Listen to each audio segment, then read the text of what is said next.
Assalamualaikum warahmatullahi wabarakatuh. Bismillah,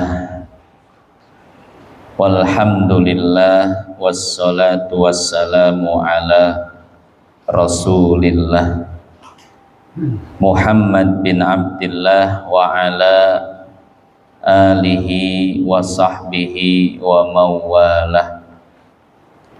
Qala ta'ala wa min ayatihi an khalaqalakum min anfusikum azwaja litaskunu ilaiha wa ja'ala bainakum mawaddatan wa rahmah inna fi dzalika laayatil liqaumin yatafakkarun. Wa qala an-nabi sallallahu alaihi wasallam an-nikah min sunnati faman lam ya'mal bi sunnati falaysa minni. Yang saya hormati dan saya muliakan segenap hadirin jamaah Masjid Miftahuddin, wabil khusus Ketua Dewan Kemakmuran Masjid beserta jajaran pengurusnya, para orang tua, para tokoh, para sesepuh, segenap kaum remaja yang mohon maaf tidak bisa disebutkan satu persatu namanya, namun tidak mengurangi rasa hormat dan takzim saya kepada beliau-beliau semua. Hadirin jamaah yang dimuliakan Allah, di malam hari yang mulia ini tiada kata yang pantas terucap dari mulut kita melainkan untayan puji serta syukur kita kepada Allah, karena Allah masih memberikan kepada kita berbagai macam nikmatnya, terutama nikmat iman, nikmat Islam, serta nikmat sehat wal afiat. Dan tak kalah pentingnya nikmat panjang umur, sehingga pada kesempatan kali ini di tempat yang mulia ini kita masih dapat berkumpul dalam rangka menyambung tali silaturahim dan dalam rangka menuntut ilmu. Oleh karenanya, mari dengan penuh rasa syukur sama-sama kita ucapkan kalimat hamdalah. Alhamdulillah. Hadirin jamaah yang dimuliakan Allah, disadari atau tidak disadari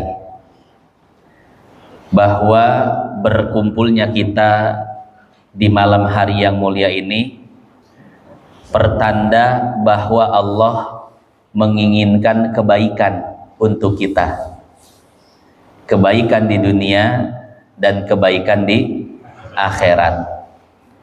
Lihat hadis sahih riwayat Imam Bukhari.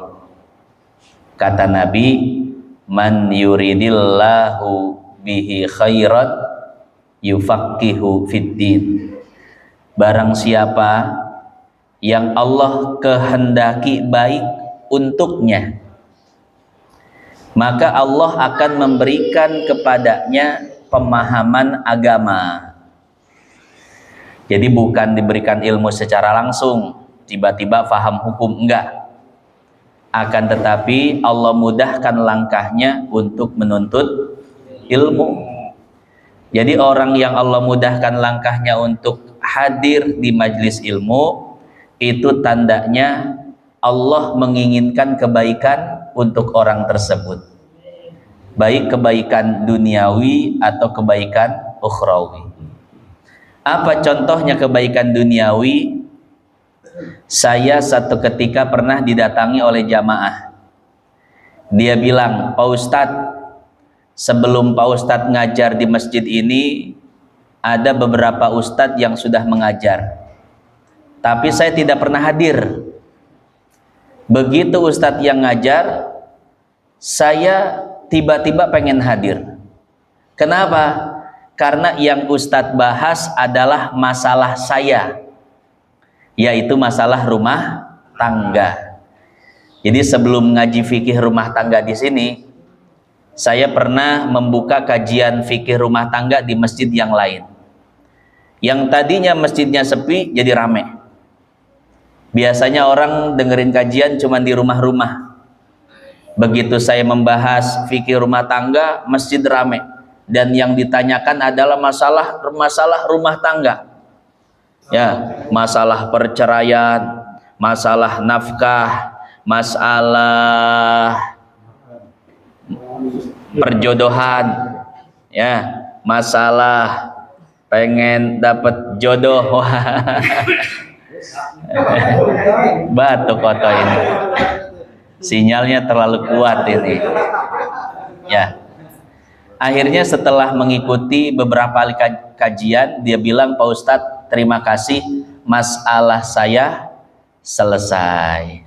Ya, artinya apa? Memang benar, majelis taklim itu adalah solusi untuk segala permasalahan.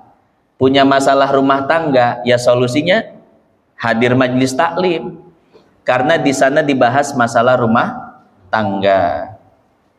Ada lagi ketika saya buka fikih muamalah, membahas masalah perdagangan, masalah sewa menyewa, hutang pihutang, riba, saham, pegadaian, dan lain sebagainya. Ya, yang tadinya sepi, sekarang masjidnya rame sampai 50 orang yang hadir. Kadang lebih. Kenapa? Karena itu sebagian jamaah mengatakan itu masalah saya, Ustaz. Saya punya harta banyak, anak-anak agak-agak. Ya, akhirnya dia bertanya masalah warisan, ada yang bertanya masalah saham dan lain sebagainya. Setelah itu selesai, Pak, masalahnya. Ya. Nah, jadi memang majelis taklim ini solusi segala masalah, baik masalah akhirat atau masalah dunia. Buktinya tadi, beberapa orang yang punya masalah duniawi, masalah kerjaan, rumah tangga, dan lain sebagainya, itu bisa selesai di majelis taklim. Makanya kata Nabi, ala tarta biryadil jannah. Ada seorang sahabat yang lewat, kata Nabi, tidakkah engkau mau mampir di taman surga? Apa itu taman surga? Kata Nabi, majalisul ilmi, yaitu majlis-majlis taklim. Itu adalah taman surga. Artinya apa? Ini kiasan. Taman surga itu adalah taman yang sangat indah. Siapapun yang masuk ke dalamnya, semua masalah hilang. Betul. Begitu pula dengan majlis taklim. Ya, hadirin jamaah punya masalah apapun itu bisa diselesaikan di majlis taklim. Karena apa? Karena semua solusi ada di dalam ajaran agama Islam.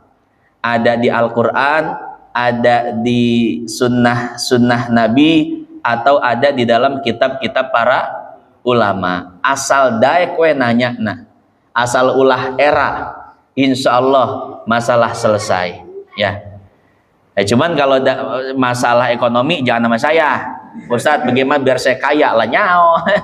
Saya cuman ngasih petunjuk-petunjuknya saja, seperti baca waqiah setiap habis asar atau habis maghrib atau habis isya, insya Allah rezeki digampangin. Adapun bagaimana caranya masuk pabrik, Pak Ustadz, punya orang dalam nggak? Lah enggak. Itu mah jangan nanyain ke saya masalah teknisnya. Pak Ustadz kenal sama HRD-nya enggak? Pak Ustadz tolong cariin pekerjaan. Salah nanya kalau begitu, Pak. Karena terus terang WA yang masuk ke saya banyak, Pak Ustadz cariin saya kerjaan lah. Kira-kira saya harus jawab apa? Pak Ustadz cariin saya kerjaan. Pak Ustadz saya lagi nganggur. Lah emang saya punya yayasan. Ya, penyalur pekerja. Ya, kalau nanya masalah hukum, masalah agama, bagaimana cara hidup yang benar sesuai agama Islam, begitu aja nanyanya. Jangan nanya lowongan kerja sama saya, malah mana saya tahu, Pak. Serius. Ya, banyak dari WA itu minta kerjaan sama saya. Ya Allah, ya Rabb. Aduh, ya jangan salah bertanya ya. Itu masalah duniawi insya Allah bisa selesai di majlis taklim. Begitu pula masalah ukhrawi, masalah akhirat bisa selesai juga. Di dalam hadis riwayat Imam Ibnu Abi Syaibah di dalam kitabnya Al-Musannaf, kata Nabi begini, kana rajulun yusolli sittina sanah. Ada seseorang yang sudah sholat 60 tahun tapi tidak satupun sholatnya diterima. Walam tuqbal lahu sholah. Ini kira-kira 60 tahun lama enggak? Pak Haji berapa tahun? Oh 17. Pak Haji 70 ya? Ini ada orang sholat 60 tahun tapi tidak satupun sholatnya diterima oleh Allah. Kenapa? Kata Nabi, yutimmu ruku'ahu wala yutimmu sujudahu wa yutimmu sujudahu wala yutimmu ruku'ahu. Sholatnya asal-asalan, ruku sujudnya tidak sesuai rukun dan syarat. Saya pernah sholat di depan orang pakai kaos pendek, pakai celana. Pas ruku dan sujud, ya saya ngelihat itu tuh ada lubang buaya itu. Ya, iya kan? Kan kaosnya ketarik ke atas, celananya ketarik ke bawah. Yang nongol apa? Celengan semar kan? Iya. Jadi pengen rajin nabung saya itu. Kira-kira sholatnya sah atau tidak? Tidak sah. Kenapa? Auratnya terbuka. Maka jangan heran ya kalau seandainya orang ibadah tapi ibadahnya tidak diterima. Kenapa? Karena ibadahnya tanpa ilmu. Kata Ibnu Ruslan, wa kullu man bi ghairi ilmin ya'malu a'maluhu mardudatun la tuqbalu. Setiap ibadah yang diamalkan tanpa ilmu, maka ibadahnya tertolak, tidak berlaku, tidak diterima oleh Allah. Makanya sholat harus ada ilmunya, puasa ada ilmunya, semua ibadah harus ada ilmunya. Ya. Maka yang namanya majelis ilmu itu bisa menyelesaikan masalah ukhrawi, masalah akhirat. Sholat kan masalah akhirat ya. Dijelaskan di majelis taklim bagaimana ruku yang benar, sujud yang benar, sholat yang benar. Di dalam Sahih Bukhari, ketika sahabat sholat asar, mereka ramai-ramai berwudu. Tapi kata Nabi apa? Wailun lil aqabi minan nar. Di antara kalian ada yang akan jatuh ke dalam api neraka. Ini wudu, tapi kata Nabi masuk neraka. Kenapa? Tadi wudunya nggak benar, tumitnya tidak terbasuh. Jadi wudu tanpa ilmu maka wudunya tidak diterima, tidak sah. Kalau wudu tidak sah, sholat bagaimana? Tidak sah juga, ya. Nah maka beruntung yang bisa hadir di majelis ilmu. Bukan cuma majelis ini ya, majelis manapun yang membahas hukum itu yang paling penting ya. Kan majelis macam-macam, ada yang ngebahas hukum, ada yang ngebahas akhlak, ada yang ngebahas tauhid, ya. Kemudian ada yang zikir tawasul saja dan lain sebagainya, macam-macam. Kalau bisa hadiri semua, Pak. Majlis yang berbeda-beda. Tanya dulu kalau mau hadir majlis, di situ pembahasannya apa? Fikih. Kalau Bapak ngerasa fikihnya masih kurang, hadir di majlis fikih. Di sana kajiannya apa? Tauhid. Kalau Bapak tauhidnya masih kurang, hadir di kajian tauhid. Di sana ngaji apa? Akhlak. Kalau ingin perbaikan akhlak, ngaji di pembahasan akhlak. Ya. Kalau pengen zikir, tahlil, tawasul, hadir di majlis zikir tawasul. Jadi sebetulnya di kita itu menunya banyak, tinggal milih aja. Mau satu paket lengkap bisa. Semua cari berarti yang satu majelis ada semua itu ilmunya. Ada tuh Pak kalau mau 1 bulan sekali di Masjid Nurul Iman. Kiai Mustafa sebulan sekali ada satu kiai dari Sukabumi namanya Abah Ridwan. 1 malam ngaji 9 kitab. 9 ilmu. Dari jam 8 atau jam 9 kelar-kelar jam 1 malam. Nah, kalau kuat ya, itu mulai dari ilmu tafsir, ilmu hadis, ilmu fikih, usul fikih, mantek, balagoh, itu 9 ilmu itu paket lengkap Pak. Ya, asal nggak olam nggak olam. Lah ngaji dari jam 9 sampai jam 1. Iya.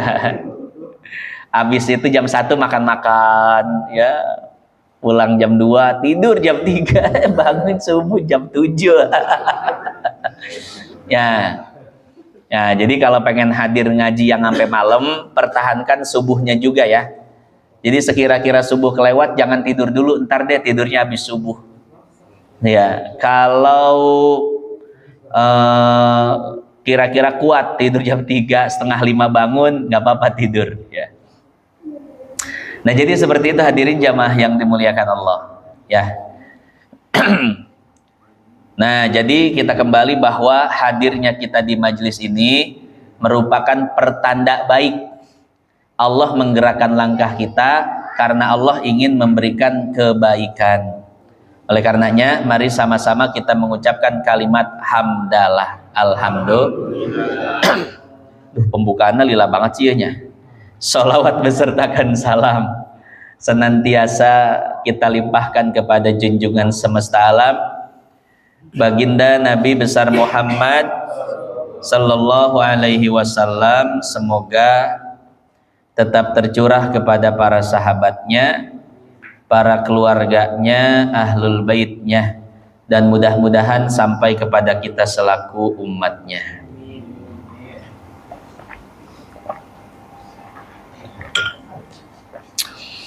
Gening teh manisna amis sih amun nyelotoy. Langaran lagi teh manis aduh. Sok make jurus gitu tara toy. Oh, sok make wae. Iya. Kita lanjutkan kajian kita ya. Pada kitab fikih rumah tangga. Kitab yang akan kita baca adalah kitab Al-Miftah. Bismillahirrahmanirrahim. Wa yushtaratu fir radhi' kaunuhu hayyan hayatan mustaqirratan. Disyaratkan bagi ibu yang menyusui dalam keadaan hidup dengan hidup yang stabil.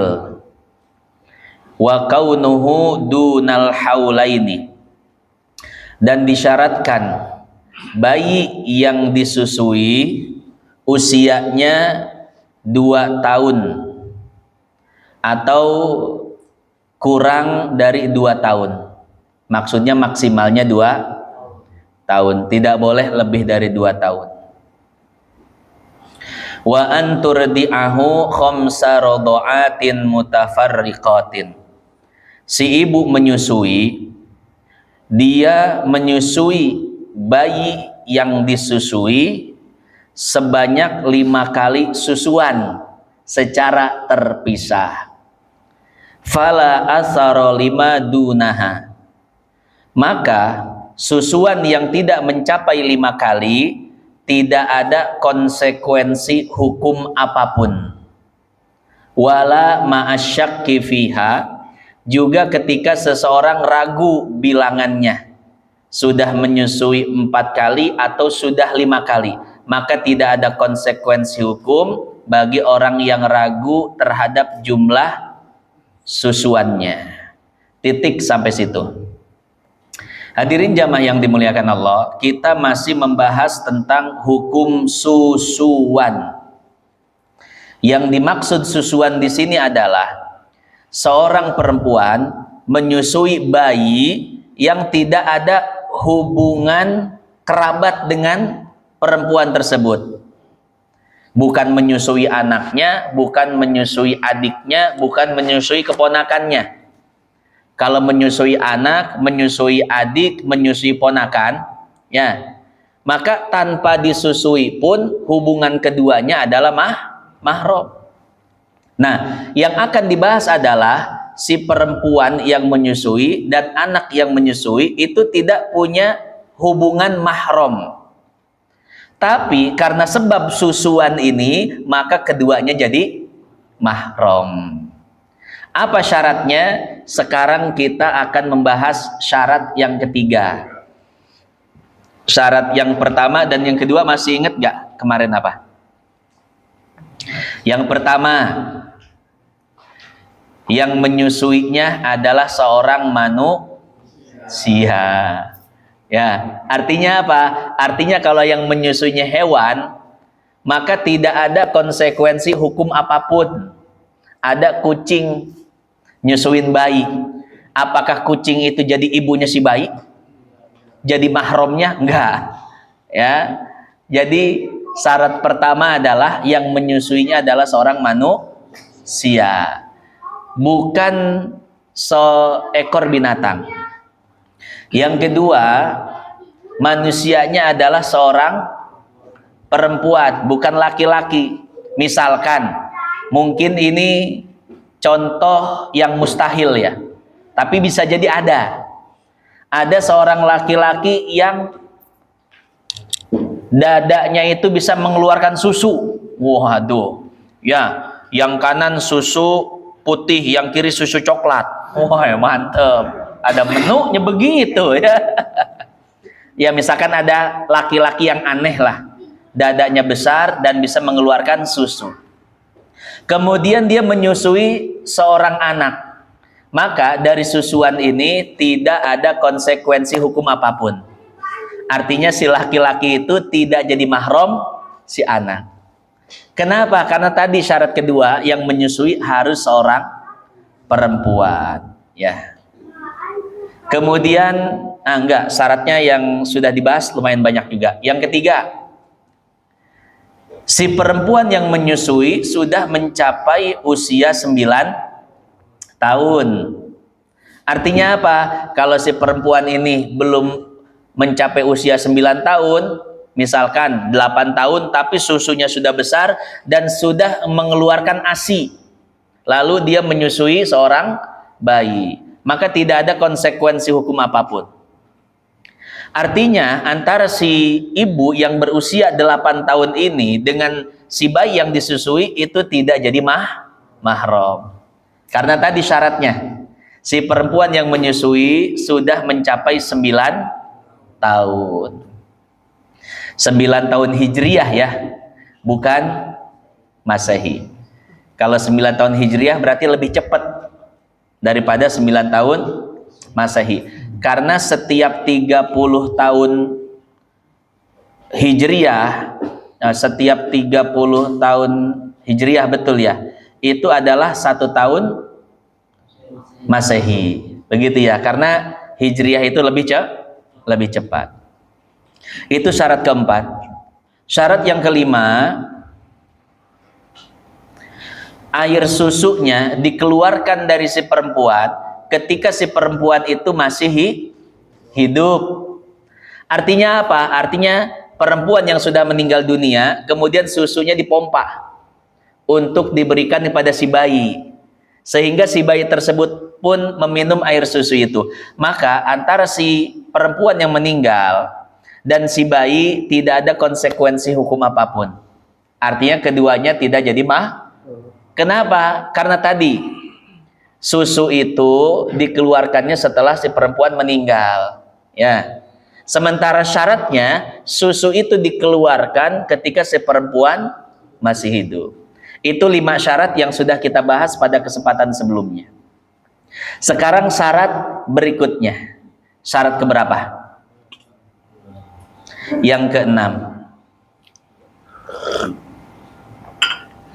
Syarat yang keenam, wa yushtaratu fir radhi kaunuhu hayyan. Disyaratkan bagi ibu yang menyusui dalam keadaan hidup. Hidup yang seperti apa? Hayatan mustaqirrotan. Hidup yang stabil. Bagaimana hidup stabil? Ini bisa dilihat di dalam kitab Hasyiah Al-Bajuri yang dikarang oleh Syekh Ibrahim. Ya, bi antakuna atau an yakuna ma'aha ibsarun bikhtiyarin wa nutqun bikhtiyarin wa harokatin ikhtiyariyatin. Sekira-kira si perempuan itu dia melihat penglihatannya masih stabil, bukan penglihatan orang yang sebentar lagi meninggal ya, masih stabil. Juga dia berbicara masih stabil dan melakukan gerakan yang stabil. Nah, ketika semua itu stabil, berarti hidupnya adalah hayatan mustaqirroh, hidup yang stabil. Nah, sebaliknya apabila penglihatannya tidak stabil, seperti penglihatan orang yang akan meninggal dunia, kan sok culak cilek teu pararuguhnya, betul ya? Atau misalkan ucapannya ngelantur kemana aja, atau gerakannya melakukan gerakan yang tidak biasa. Nah, ini namanya hayatun mustamirrotun. Ini namanya kehidupan yang sudah tidak stabil. Kalau di dalam fikih ini dibahas di dalam babuz dzabih atau bab sembelihan. Jadi di sana dibahas bahwa syarat menyembelih hewan adalah hewan tersebut harus memiliki hayatun mustaqirroh, hidup yang stabil, yang gerakannya masih gerakan normal, kemudian penglihatan normal. Jadi hidupnya masih stabil, disembelih mati halal. Tapi kalau seandainya kehidupan si hewan itu sudah tidak stabil, contohnya ketabrak mobil, ada kambing ketabrak mobil, atau ayam kelindes motor, kira-kira kehidupannya setelah itu bagaimana? Begini kan, si kambing teu pararugu, si hayam ge naon ngaranna acrut-acrutan, naon acrut-acrutan teh ya. Pokoknya nggak puguh gerakannya ya. Artinya apa? Sekira-kira didiamkan dia mati sendiri. Tanpa disembelih dia mati. Itu namanya hayatun mustamirroh, hidup yang tidak stabil lagi. Hidup yang jika didiamkan akan bersambung dengan kematian. Nah, maka hewan yang dalam keadaan tersebut itu tidak boleh disembelih. Kalau disembelih itu akan menjadi bangkai. Ada kambing ketabrak mobil, cek si otoy, wah daripada paeh, ini orang puncit yuk nyah. Akhirnya dipuncit yang separis di duanan. Wah, nyawa biasa ya, main puncit weh. Ya, kan otoy berpikir daripada dia matinya ketabrak, mending kita mati sembelih biar halal dimakan. Pertanyaannya, halal tidak dimakan? Tidak halal. Itu sudah jadi bangkai. Karena walaupun kita sembelih dalam keadaan hidup, tapi hidupnya hidup tidak stabil. Hidup yang jika kita biarkan, maka tidak lama dia akan mati. Walim ngelindes ayam, wah lagi ngetrek nih, di Meikarta. Ada ayam kampus lewat. Oh beda urusannya ini mah. Beda ya. Ayam lah, ayam kampung bukan kampus, salah huruf doang. Ayam kampung lewat kelindes, kata Walim, nyaah ya, daripada paeh mending ku aing pencit ya. Walim yang kemana-mana emang bawa parang, waduh, langsung disembelih ketika itu juga. Halal tidak? Haram. Kenapa? Ya. Karena tadi si si binatang itu kehidupannya hayatun mustamirrah. Kehidupan yang jika dibiarkan maka dia akan mati. Lalu bagaimana hewan yang halal disembelih? Hewan yang halal disembelih adalah hewan yang jika tidak disembelih dia maka akan terus hidup. Bertahan sampai 2 hari, 3 hari, ya hidupnya normal. Ya, itulah hewan yang halal disembelih. Adapun hewan yang sedang sakaratul maut kemudian disembelih, maka itu jadi bangkai, tidak halal hukumnya, ya. Paham ya? Jadi ada hayatun mustaqirroh, ada hayatun mustamirroh. Hayatun mustaqirroh adalah hidup yang stabil, normal. Yang jika ya dia akan terus hidup. Tapi hayatun mustamirroh adalah hidup yang jika dibiarkan ya bentar lagi mati. Nah, itu masalah sembelihan. Sekarang kita kembali lagi ke masalah susuan. Nah, dalam masalah susuan sama seperti itu. Si ibu disyaratkan hidupnya itu hayatan mustaqirrotan. Hidupnya itu adalah hidup yang normal. Jadi si ibu yang ngomongnya masih normal, gerakannya masih normal, dia menyusui. Nah, maka itu cukup syarat. Kalau cukup syarat berarti sah menyusuinya. Kalau sah menyusuinya maka nanti akan ada konsekuensi hukum jadi mahram dan lain sebagainya. Sebaliknya kalau seandainya tidak cukup syarat, jadi si ibunya lagi sakaratul maut, wah ini si bayinya masih nete aja kan, padahal baru pertama kali nete, maka itu tidak sah susuannya, ya. Artinya tidak jadi mahram antara si ibu yang menyusui dan yang disusui. Itu syarat keberapa? 6. Sekarang ke-7. Wa kaunuhu dunal haulaini.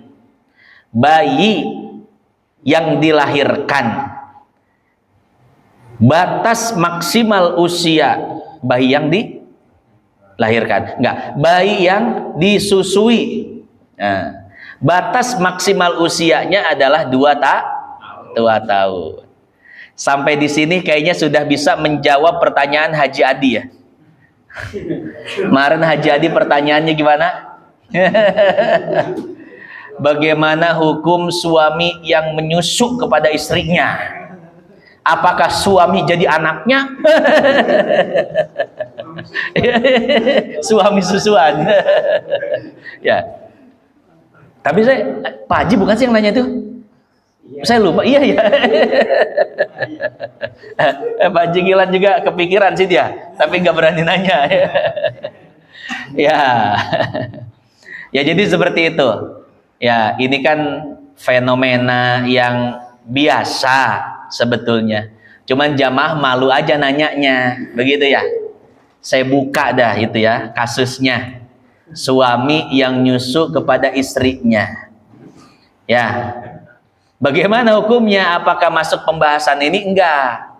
Ya, karena yang dimaksud menyusu adalah meminum air susu ibu. Bukan sekedar apa? Iya begitu. Itu enggak ada konsekuensi hukum. Ya. Jorok banget sih Ustadz lah. Kudu dibuka. Amun tadi dibuka jamaah malu-malu. Ya. Kan begitu ya. Itu realitas. Dan apa namanya, realitas dan aktivitas ya. Ya jadi itu hukumnya ya, nggak jadi masalah ya. Bahkan di pembahasan sebelumnya kita bahas secara ekstrim ya. Nah, kira-kira penontonnya banyak gak tuh yang iya ya bahas-bahas full kajian jorok 1 bulan penuh, 1 jam penuh ya. Tapi itu berkaitan dengan masalah hukum. Nanti jamaah kalau ada masalah-masalah ditanyain aja, nggak usah malu-malu. Karena kalau satu ngebuka, yang lain pasti ngebuka semua. Ya. Nah, si bayi yang disusui usianya tidak lebih dari 2 tahun. Artinya kalau si perempuan menyusui bayi yang usianya tidak lebih dari 2 tahun dengan syarat-syarat tertentu, nanti dua orang ini, si ibu yang menyusui dan bayi yang disusui, menjadi mahram. Tapi kalau yang disusui itu lebih dari 2 tahun, menyusui anak yang berusia 3 tahun, 5 tahun nyusu kene ya. Padahal maksimal nyusu berapa tahun? Haulaini kamilaini liman aroda ayyutim marrodoah. Jadi memang kata Allah Subhanahu wa taala, menyusu itu afdolnya sampai 2 tahun ya. Saya kasih rahasia juga nih, kalau anak panas, anak sakit pilek, jangan buru-buru dikasih obat. Obat terbaik untuk bayi, untuk anak kita di bawah 2 tahun itu adalah air susu ibunya. Jadi kalau anak panas, pilek dan lain sebagainya, ya dihajar pakai ASI aja. Diperbanyak minum ASI-nya, sembuh. Di dalam ASI itu ada makanan, ada obat dan lain sebagainya, ya, lengkap di dalam ASI itu. Asalkan ibunya makannya yang bagus-bagus juga. Ibunya makan daging, iya, makan buah, jangan seblak mulu, seblak. Dikit-dikit seblak mercon, level 1, level 5, loh, anaknya kepedesan, Pak. Het susu maing lah dah amat sih nya. Beda jeung susu tetangga. Ya pernah disusuin sama tetangganya. Jangan, aduh, pikirannya ini. Jadi seperti itu ya. Nah, jadi ini tugas bapak-bapak ya, untuk memberikan makanan yang bergizi kepada istri yang sedang menyusui, Pak. Ini jangan dianggap remeh ya, karena pertumbuhan otak, pertumbuhan badan, dan semuanya itu tergantung daripada ASI-nya. ASI tergantung daripada makanan istri ya.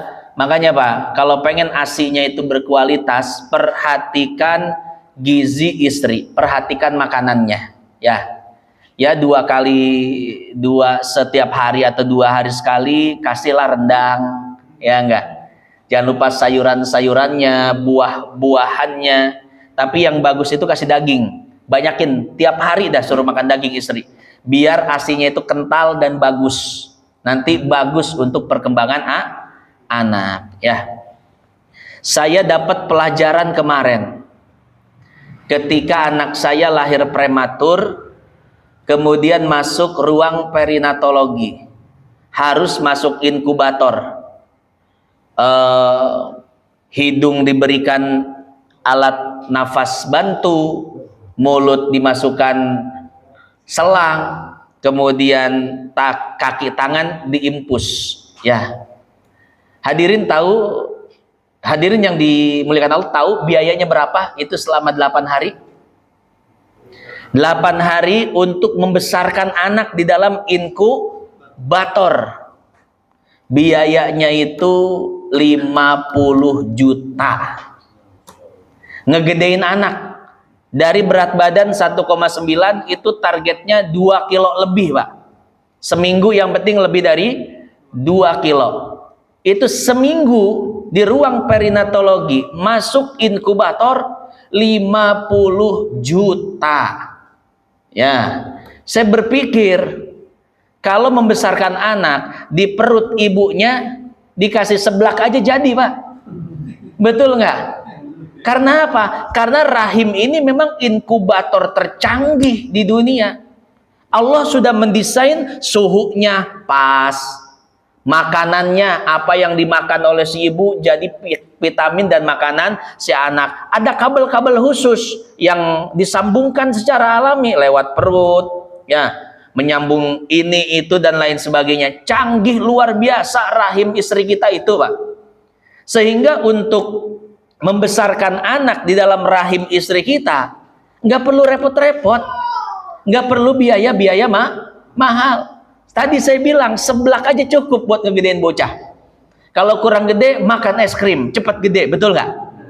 Karena kalau ke dokter, kata dokter ini ukurannya kurang nih Bu, ibu harus rajin-rajin makan Es krim itu cepet gede, Pak.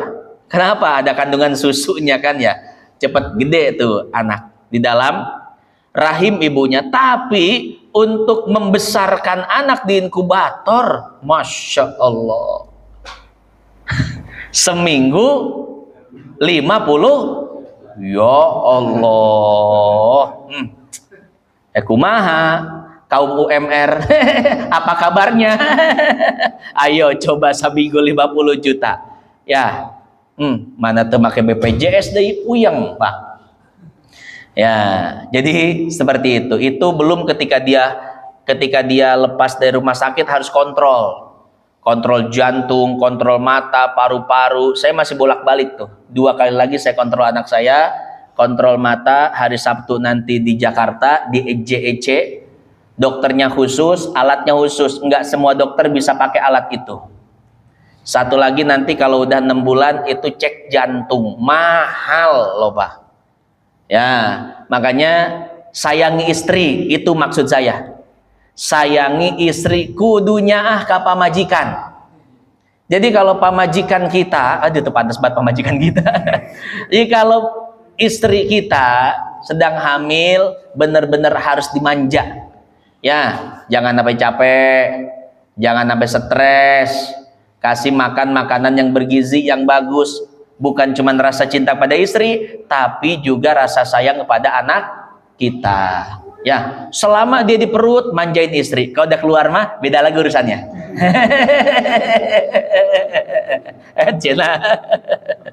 Ya, walaupun udah keluar, sayangi istri, perhatikan air susunya, biar bergizi tinggi, karena itu akan diminum oleh anak kita. Oke. Sampai sini paham maksud saya ya.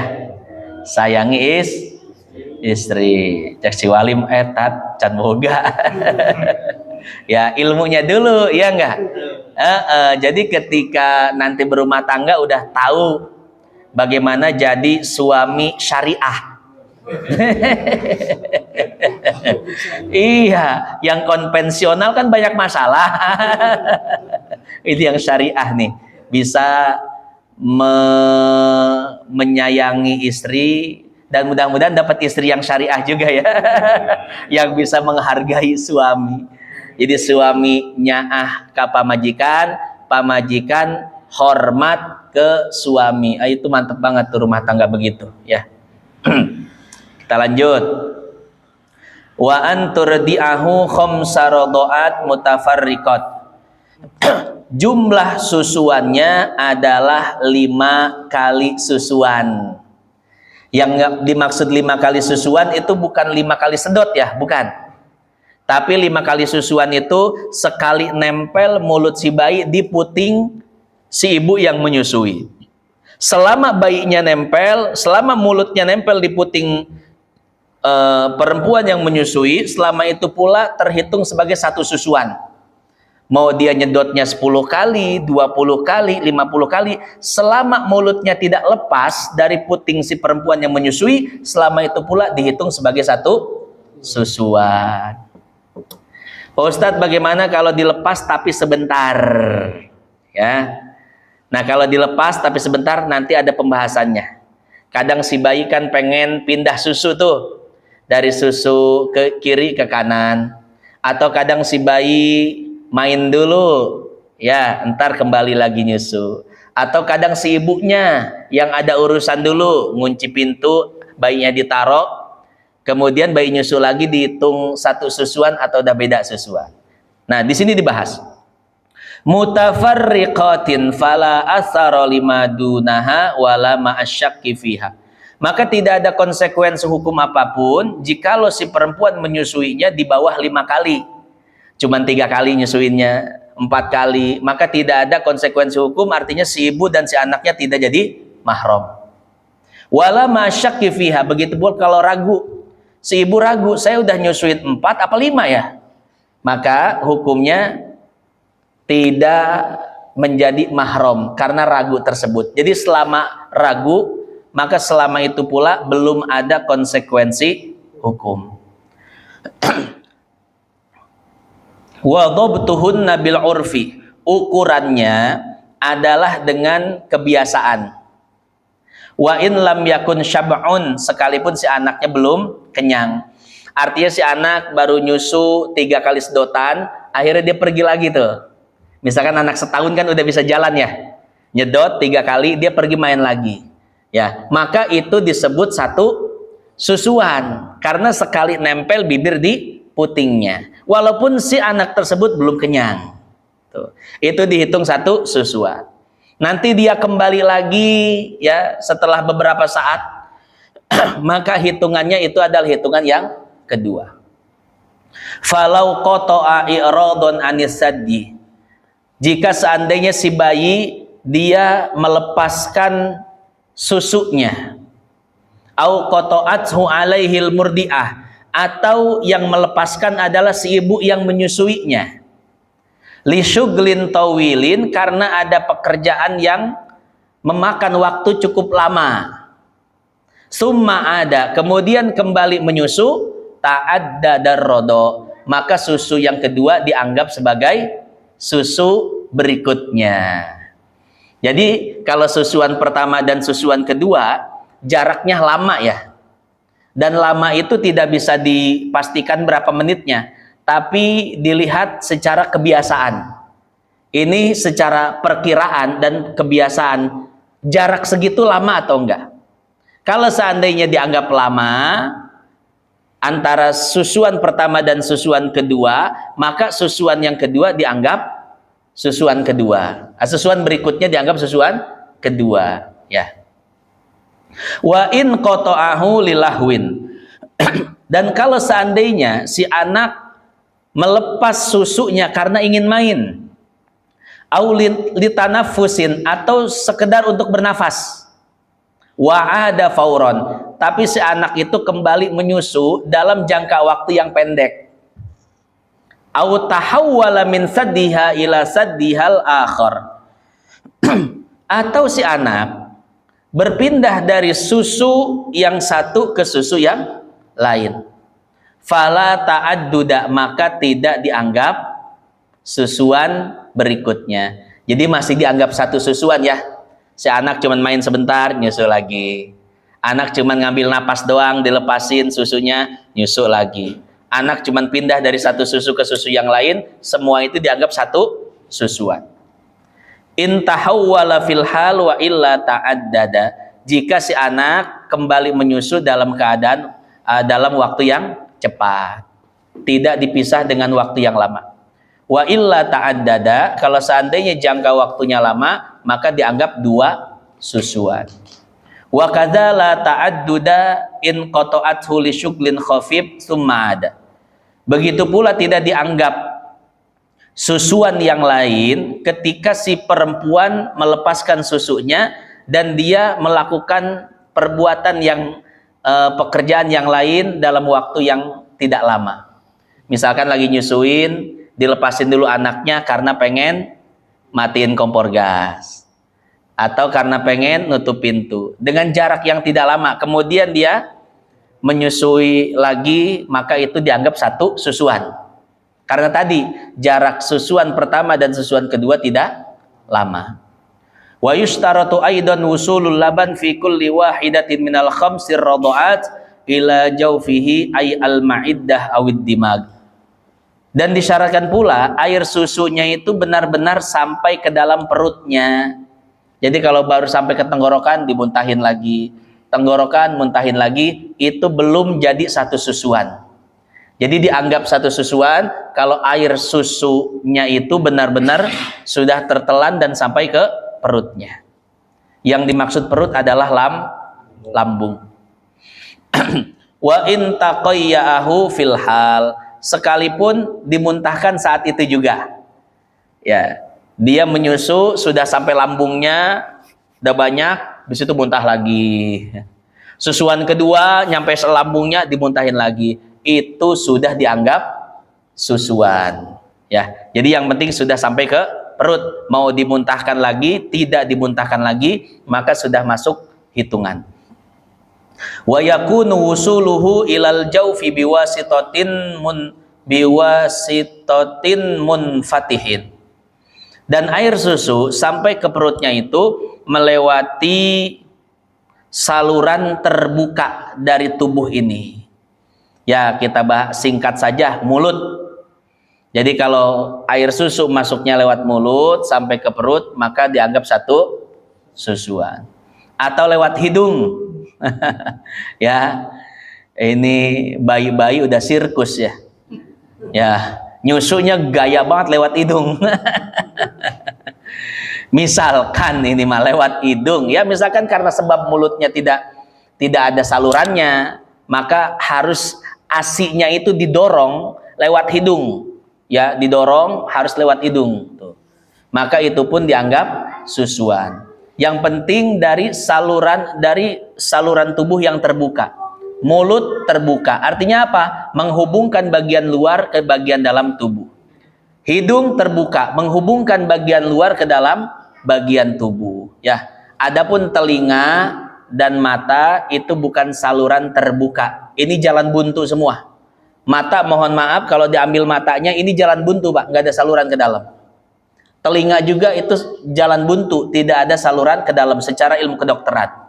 Ya, jadi saluran yang terbuka yang menghubungkan bagian luar dan bagian dalam manusia itu 4. Mulut, hidung, kemaluan depan, kemaluan belakang. Itu namanya wasitotun munfatihatun. Jadi saluran yang dapat menghubungkan bagian luar dan dalam.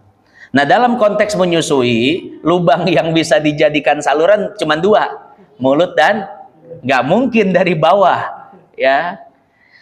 Nah, maka singkatnya begini, kalau seandainya menyusuinya lewat mulut dan lewat hidung, maka itu dianggap satu susuan. Tapi dari selain 2 lubang ini, misalkan bikin lubang buatan, entah mulutnya bagaimana, hidungnya seperti apa, sehingga dokter memutuskan membuat lubang buatan di perutnya. Jadi dari perut itu dibikin lubang sampai langsung tembus ke lambungnya, dimasukkan ASI-nya langsung ke lambung, maka itu tidak dianggap susuan, ya. Karena tadi syaratnya susu yang sampai ke dalam perut, ke dalam lambung itu harus melewati saluran terbuka. Titik sampai situ pembahasan kita pada kesempatan kali ini.